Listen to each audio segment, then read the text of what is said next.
Let's bring in Gary Neville, who, if you remember, was saying his blood was boiling before the match today. So what's its temperature now, Gary? I'm furious, to be honest with you. The fact that he's had to go over and apologise for them. I've often said that clubs over the last 7 years, if you've got weeds in the garden, you've got to get rid of them. But there's some Japanese knotweed at that football club. And it's attacking the foundations of the house that needs dealing with properly. The idea that Ollie, a few weeks ago, I said that, you know, Jose Mourinho, the fans stuck with him but wanted him out at the end. They ain't going to want Ole Gunnar Solskjaer out. They're not going to turn Ole Gunnar Solskjaer. Those players now, well and truly, their heads are on the line. I watched Manchester City yesterday, who Manchester United are trying to get to in terms of the top of the top of the Premier League, and Liverpool. Bernardo Silva, Raheem Sterling, Kevin De Bruyne, David Silva, far better players than are in that Manchester United dressing room, who work twice as hard. Everton run 4 kilometres further in the first half. Everton.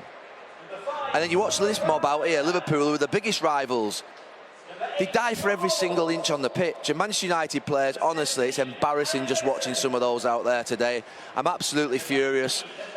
Full belief in Ole to do what he needs to do. The club obviously will support him, but there's a big problem. And I have to say that performance today was rancid.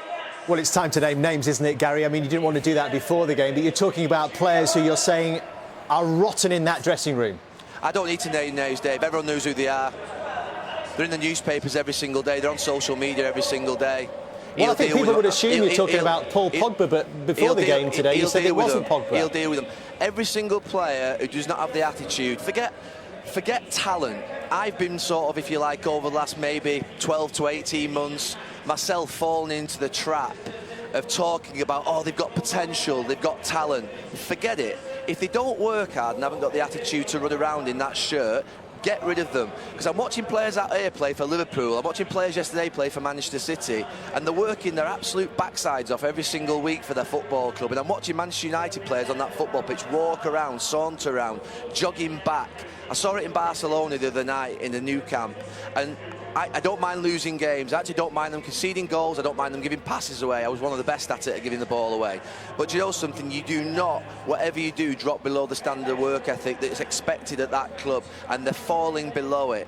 And we got a little bit of a bounce when Ole came into the job, and everyone was blaming Jose Mourinho. He's a bum, he's a bad manager. Jose Mourinho is one of the most successful managers of the last 20 years in football. A great manager. And in the end, he lost all faith in those players. I would imagine now, the more Ole Gunnar Solskjaer watches in those players, the more he will be losing faith in them, because they're letting him down and they're letting the club down. I'll bring in Louis Sahar, Gary. Who's to blame then if it's not Ole Gunnar Solskjaer, and he's only just started this job? If it's not Jose Mourinho, who does take responsibility for this mess that Manchester United seem to be in right now? I think you have to understand that basically there is a lot of factors in the club of that size.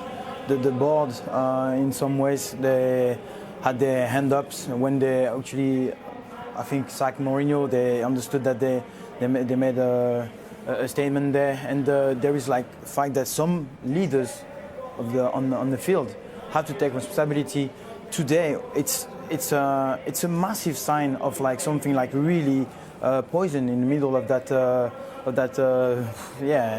recipe. Is like it's really hard to understand how much damage is under, because the players could take a responsibility, the board could take a responsibility, but there is no enough element for me to respond and say that he was like maybe a previous manager, or it's like so many facts that the hard working, the identity of this club is like need to be remain very the first priority. And right now, when I see this, I'm just like, I'm really, I have no words. It's like, it's so bad. And when you look at maybe some different teams that we've seen over the past years, there is like a discussion that we had before where we look at the numbers of senior pros, you know, people who could like jump on any players. I mean, on any players and say, you are done like really bad for your club and your image is not right now. I don't see any. We discuss about halftime and say, if anyone will discuss in halftime in the dressing room, and I find myself thinking about, ooh. Gary, let's come back to you.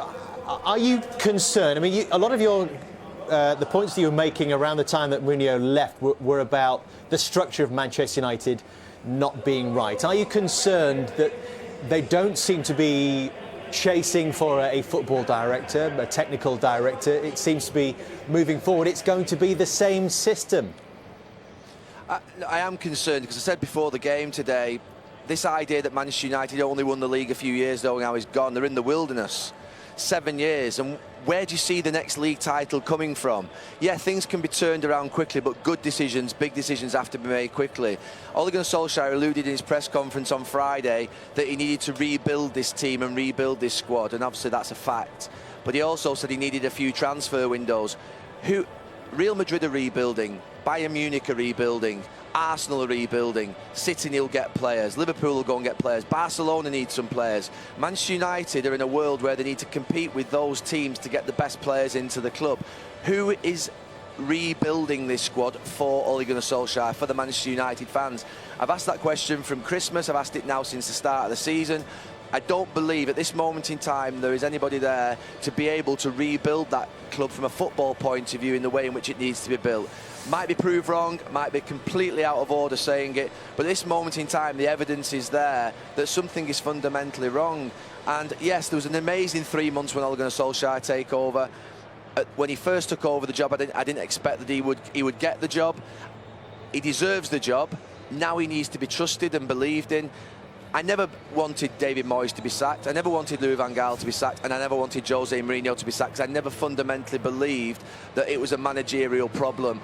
I certainly don't want Ole Gunnar Solskjaer to fall by the wayside, because I love him to bits, and the Manchester United fans that you've just seen love him to bits. So to protect him and get him successful, which is what we need to get the club back where it needs to be, that means he's going to have to be supported incredibly by good recruitment, good support on the football side, and making sure that United can get back there. And that's a massive, massive job, and he won't be able to do that on his own.